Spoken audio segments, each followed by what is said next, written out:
The moon hung low, swollen and ominous, casting its sickly light over the town. The old cathedral towered above everything else, blackened by time, its spires piercing the sky like the jagged teeth of some ancient, long-forgotten beast. Its gargoyles, hundreds of them, crouched along the rooftop, their snarling stone faces forever twisted in grotesque, mocking sneers. They were always there, watching. You could feel their eyes even when you weren't looking at them. We had heard the rumors all our lives, how the cathedral had been cursed centuries ago, how on Halloween night the gargoyles came to life. But it was just a story, right? A way to scare kids from sneaking around the old place. No one really believed it. Well, no one except the town's lunatics. The kind who talked to themselves and claimed they'd seen the gargoyles move. But we weren't like them. So we did what any group of bored teenagers would do. We dared each other to go. One night, one Halloween night, we'd go to the cathedral, sneak inside, and prove once and for all that the gargoyles were just statues, nothing more. The air was colder than usual that evening, the wind carrying a chill that gnawed at your bones. I could see my breath hanging in the air as we made our way through the streets, each of us trying to act braver than the other. But there was something off that night, something I couldn't quite put my finger on. The usual sounds of the town, the hum of streetlights, the distant roar of cars, seemed muted, like the world itself was holding its breath, waiting for something terrible to happen. When we reached the cathedral, the iron gates stood open, creaking in the wind. The gargoyles loomed above, their twisted forms silhouetted against the moon. My gut twisted in knots as I looked up at them, but I shook it off. It was just a dare. We'd go in, laugh at how stupid the stories were, and leave. That was the plan. Inside, the cathedral was as cold and dark as a tomb. Our footsteps echoed off the stone walls, the sound bouncing back at us, louder than it should have been.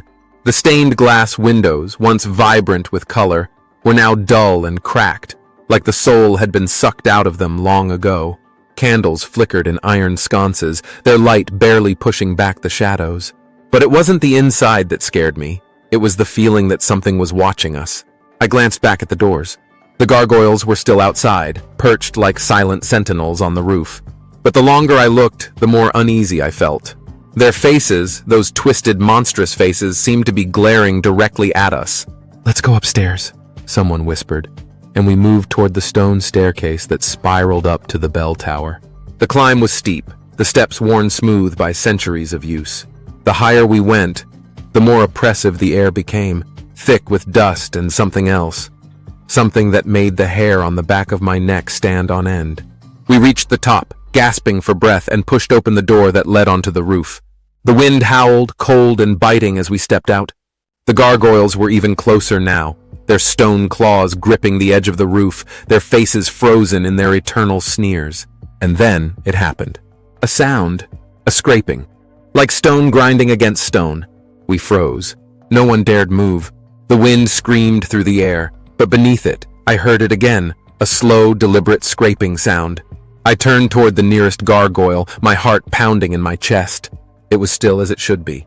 Just a statue, but something about it was different. Its head. Hadn't it been facing the street before? Now it was looking directly at us. Before I could say anything, another sound shattered the night. A crack, loud and sharp, like stone splitting. The gargoyle nearest me shifted. Its arm moved. I saw it. I backed away, my feet slipping on the slick stone roof. I wanted to run, to scream, but my legs wouldn't move. The others were standing still, eyes wide, faces pale. They had seen it too. The gargoyle took a step forward, its stone body grinding and cracking as it moved. Another one moved too, then another. The gargoyles were coming to life. I heard someone scream, high-pitched and panicked, but I couldn't tell who it was. Everything was happening too fast. The statues moved with deliberate slowness, like they were savoring every moment. Their claws clicked against the stone as they advanced. Their eyes, those cold, lifeless eyes, locked onto us. We ran. The door to the bell tower slammed shut behind us as we raced down the stairs, our footsteps thunderous in the silence. But it didn't matter how fast we ran. I could still hear them, their stone bodies grinding and scraping as they followed us down, slow and methodical, like hunters savoring their prey. When we burst out of the cathedral and into the night, I didn't dare look back. The others were screaming, shouting for help, but no one was coming. The streets were empty, deserted. It wasn't until we were halfway down the street that I finally glanced back at the cathedral. The gargoyles were there, back on their perches, as if they had never moved. But I knew better. We all did. And then something cold brushed against my arm. I turned and the world seemed to freeze.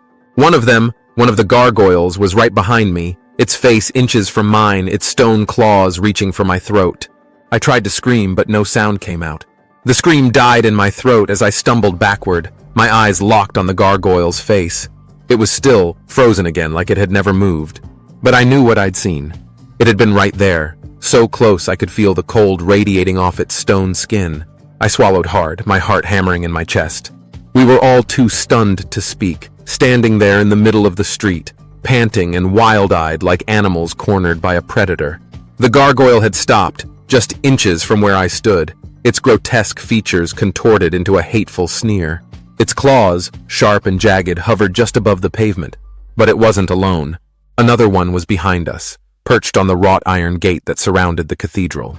Its wings, outstretched, cast long shadows that twisted and writhed in the moonlight, like they were alive. "Did you see that?" someone whispered, their voice barely audible over the wind. I couldn't answer. My mind was spinning, unable to grasp the reality of what was happening. These were statues, solid, immovable, dead things. But they had moved. I knew they had. Before any of us could make a decision, there was a sharp crack from behind. I spun around just in time to see the gate, the one with the gargoyle perched atop, swing shut with a deafening clang. The sound echoed down the empty street like a gunshot. We were trapped. Someone cursed under their breath, backing away from the cathedral, but there was nowhere to go. The wind had picked up, swirling leaves around our feet as the night seemed to close in on us. "How is this happening?" I muttered, my voice barely steady. "They're statues. They can't just move." No one had an answer. We all just stared at the gargoyles, our breaths coming in ragged gasps, watching for the slightest twitch. The creatures remained motionless, but the oppressive feeling hadn't lifted. I felt their eyes, cold, empty eyes, boring into me, waiting. We had to get out. Fast. "There's got to be another way out," I said, my voice trembling as I fought the rising panic. I scanned the street, searching for anything, a side alley, a door, anything that wasn't blocked by the stone monstrosities. Then we heard it. Another scrape, but this time it came from above. I looked up. Perched on the cathedral's roof, a dozen more gargoyles had turned their heads toward us. Slowly, deliberately they moved. Their wings unfurled, their claws flexed, and their mouths twisted into vicious snarls. The sight was enough to make my blood turn to ice. "We need to run," someone said, their voice shaking, but there was nowhere to run to. The street was blocked on both ends by the looming silent figures. The gate had slammed shut behind us, sealing us in. And now the roof. They were everywhere. Then, without warning, one of the gargoyles on the roof leapt down. It landed with a bone-rattling thud, the ground shaking beneath its weight.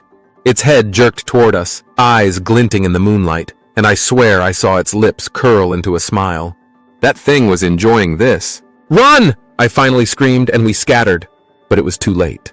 One of the others tripped over the uneven cobblestones, falling hard against the pavement. Before any of us could reach him, the gargoyle was there. Its massive stone hand clamped around his leg, and with a sickening crack, it twisted. The scream that followed wasn't human. It was the kind of sound that echoes in nightmares, the kind of sound that sticks with you long after you've woken up, drenched in sweat. I froze, my feet glued to the ground as I watched in horror. The gargoyle lifted him effortlessly, like he weighed nothing, and then, in one swift movement, it hurled him against the wall of the cathedral. The sound of his body hitting the stone was worse than the scream. The others, too terrified to look back, kept running, disappearing into the shadows. But I couldn't move. The gargoyle's head slowly turned toward me, its stone eyes locking with mine. Its mouth opened, and though no sound came out, I could hear it. A deep, guttural growl vibrating through the air, crawling beneath my skin. It took a step forward, its heavy footfalls shaking the ground beneath me. I had to move. I had to run. But as I turned, I saw something that made my blood run cold. The body, the one the gargoyle had thrown, was gone. I blinked, my mind racing to catch up with what my eyes were seeing. The place where he had fallen, where his blood had stained the stones, was empty. I looked around, frantically searching for any sign of him, but there was nothing. Just the cold, empty street and the gargoyle, slowly advancing toward me. Something was very, very wrong. I backed away, stumbling over my own feet as the wind howled louder, whipping my hair into my face. I could hear the others in the distance, their panicked footsteps fading into the night, but I wasn't sure if I could reach them. Then from the shadows, I heard it. A low, raspy breath. I turned toward the sound, my heart pounding in my ears. And there, in the corner of the cathedral's yard, half hidden by the shadows of the gargoyles, I saw him. But it wasn't him. It couldn't be. His face, his body, they were twisted, misshapen. His eyes were blank, lifeless, like the stone creatures that surrounded him. And yet he was moving.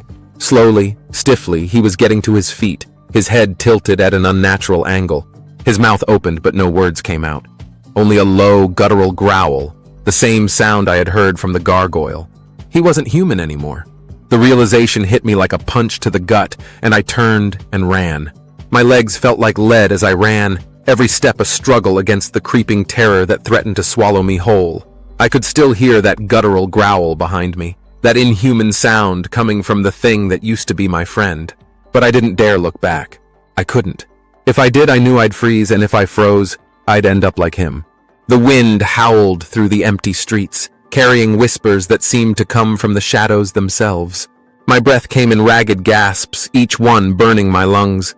The others had disappeared ahead of me, their frantic footsteps lost in the twisting alleyways of the town. I was alone. I needed to think, to find somewhere safe. But where? The gargoyles were everywhere, watching, waiting. The cathedral towered above me, its looming presence suffocating, as though the building itself was alive, feeding off our fear. I glanced over my shoulder just for a second, and I saw it. The gargoyle that had thrown my friend against the wall was now perched on the roof above me, its stone wings outstretched like a vulture. Its eyes gleamed in the moonlight, and for the briefest moment, I could swear I saw it smile. I turned down the nearest alley, my heart hammering against my ribs. The alley was narrow, claustrophobic, with high stone walls on either side. It led deeper into the town, away from the cathedral, away from the madness. But the farther I went, the darker it became. The streetlights flickered, their dim glow swallowed by the blackness. I could hear the scrape of stone against stone behind me, the sound of the gargoyles moving. I stumbled, my foot catching on a loose cobblestone, and I hit the ground hard. Pain shot up my arm as I scraped my hands on the rough pavement, but I didn't stop. I couldn't. The gargoyles were closing in. I pushed myself up, my hands slick with blood, and kept moving. The alley twisted and turned, a labyrinth of shadows and dead ends, but I couldn't stop. The scrape of stone grew louder, closer. I could feel them, feel their cold, lifeless presence breathing down my neck. Then, without warning, the alley opened up into a small courtyard. It was empty, save for an old, crumbling fountain in the center, its water long dried up. The gargoyles hadn't followed me here. Not yet. I allowed myself a moment to catch my breath, my hands trembling as I wiped the blood on my jeans. But the relief didn't last. From the shadows, something stirred. At first, I thought it was one of the gargoyles. But no, it was something else. Something worse. The figure stepped into the moonlight, and I felt my stomach drop. It was him, my friend. The one the gargoyle had taken. His body was twisted, unnatural, his limbs bent at grotesque angles. His face, God, his face, was a mask of agony. His eyes wide and lifeless, his mouth twisted into a snarl. But he wasn't human anymore. He was something else. Something made of stone and flesh. Something monstrous. He moved toward me, his steps slow, deliberate. Each one sent a jolt of terror through me, freezing me in place. I wanted to scream, to run, but my legs wouldn't move. The cold grip of fear had me in its clutches, and I couldn't break free. Then he spoke. But it wasn't his voice. It was a whisper, cold and hollow, like the wind through a graveyard. "You shouldn't have come." I stumbled back, my heart slamming against my chest, but I couldn't tear my eyes away from him. His face, his body. It was as if the gargoyles had taken him and remade him in their image. His skin was hard, like stone, cracked and crumbling in places. His eyes, once full of life, were now dark pits, empty and cold. And then I realized something. He wasn't the only one. From the shadows of the courtyard, more figures emerged. At first, they were just shapes, barely distinguishable in the dim light. But as they stepped forward, I saw them for what they were. The others. My friends. They were all like him, twisted, broken, their bodies a horrifying mix of stone and flesh. Their eyes were blank, soulless, and their mouths hung open in silent screams. They moved slowly, deliberately, like predators stalking their prey. I backed away, my heart pounding in my ears, my mind screaming at me to run, but there was nowhere to go. The courtyard was small, enclosed by high walls. I was trapped. One of them, a girl I had known for years, reached out a hand. Her fingers, stone now, jagged and cracked, grazed my arm, and I felt the cold seep into my skin. It was a sensation like death itself, creeping and relentless. I jerked away, stumbling backward toward the fountain. My back hit the cold stone, and I realized with a sickening jolt that I had nowhere left to run. The gargoyles were coming, and now, so were my friends. Then I heard it. A scraping sound, low and slow, coming from the direction of the fountain. I glanced down, and my blood turned to ice. The stone at the base of the fountain was shifting, grinding, as if something underneath was waking up. Cracks spiderwebbed across the surface, and through the gaps I could see something moving, something dark, something alive. My heart stopped as the stone shattered with a deafening crack, and from the rubble a figure rose. It was a gargoyle, but not like the ones on the cathedral. This one was bigger, older, more ancient. Its wings were tattered, its face more twisted and grotesque than any of the others. It towered over me, its stone body creaking and groaning as it moved. I backed away, but it was too late. The creature's eyes locked onto mine, and in that moment, I knew. There was no escape. The gargoyles weren't just hunting us. They were turning us. I looked back at my friends, what was left of them, and realized with a sinking dread that I was next. The weight of terror hung over me, my breath shallow as the towering gargoyle loomed closer. Its stone wings stretched out, casting a shadow that swallowed the courtyard. The eyes, hollow and ancient, bore into me, and I could feel the cold seep deeper into my bones. My friends, twisted, deformed, and stone-like, closed in. Their once human forms now mere reflections of the gargoyle's curse. There was no escape, at least none that I could see. But just as I thought all was lost, something strange happened. The air changed, subtle but noticeable. The oppressive chill that had suffocated the town since we arrived began to lift, and the wind that had howled so relentlessly around us quieted to a soft whisper. I could feel it deep in my gut, a shift, a sliver of hope breaking through the fog of despair. The towering gargoyle, the ancient one rising from the fountain, stopped its advance.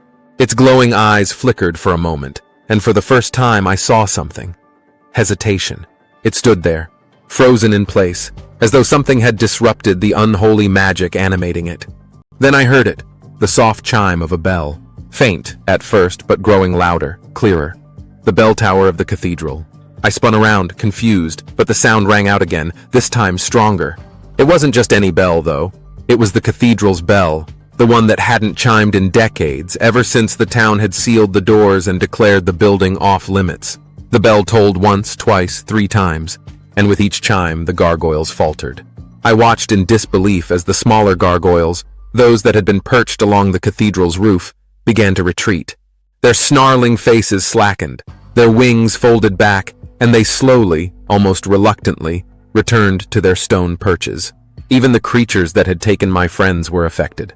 Their twisted, unnatural bodies shuddered as if some unseen force was pulling them away from us. The massive gargoyle before me groaned, its stone limbs creaking and grinding as it took a step back. It shook its head, as though trying to resist whatever power was now compelling it to stop. The cracks in its wings deepened, spreading across its body like veins. For the first time, I saw the fear in its cold eyes. The bell tolled again, and the gargoyle fell to its knees. In a single moment of clarity, I realized what was happening. The gargoyles, the curse, they were bound to the cathedral, bound to its walls, its spires, its very foundation. And the bell, the ancient bell that hadn't sounded in decades, was undoing that curse. It was their call back to stone. I glanced at my friends, or rather, the things that had once been my friends. They too were faltering. The stone that had claimed their bodies was receding, flaking away like dust in the wind. Their eyes, once cold and lifeless, flickered with a faint light of recognition. One by one they collapsed, but not in pain. It was as if the curse was lifting, their bodies slowly returning to flesh. The twisted stone formations that had imprisoned them cracked and crumbled, leaving behind their true forms, fragile but human once again. I rushed to the closest of them, grabbing his hand, half expecting it to be cold and lifeless. But it wasn't. His skin was warm, soft, alive. His eyes fluttered open, and though he was weak, there was no mistaking the relief that crossed his face. He was back. The bell tolled once more, and with that final chime, the last of the gargoyles crumbled into dust. The massive creature that had risen from the fountain let out a final, deafening roar, and then it too disintegrated into nothingness. The remains of its stone form scattered across the courtyard. Silence fell. For a long moment I didn't move. None of us did. The weight of everything that had happened, everything we had just survived, hung heavy in the air. But it was over. The curse had been broken. We helped each other to our feet, bruised, bloodied, but alive. The courtyard, which had moments before been a battleground of nightmares, was now eerily quiet. The only sound the soft rustle of the wind through the trees. The cathedral's once menacing form seemed different now, almost peaceful in the moonlight. The door to the bell tower creaked open, and for a moment, I thought I saw a figure, an old, withered man standing in the shadows. He nodded once, almost imperceptibly, before disappearing into the darkness. None of us spoke as we made our way out of the courtyard, through the now open gates, and back into the town. The gargoyles were back on their perches, frozen in stone, just as they should be. But we knew better now. They weren't just statues. As the first light of dawn crept over the horizon, the cold terror of the night began to fade. The town, now bathed in soft morning light, felt different. Lighter, like a weight had been lifted. We had survived. But more than that, we had freed the town from a curse that had hung over it for centuries. The gargoyles were back where they belonged, bound to stone, and as long as the bell remained, they would never walk again. For the first time since the nightmare began, I smiled. We had faced the unthinkable and come out on the other side. Maybe there was hope after all. Maybe this wasn't the end. But deep down, I knew one thing for sure. I'd never look at a gargoyle the same way again.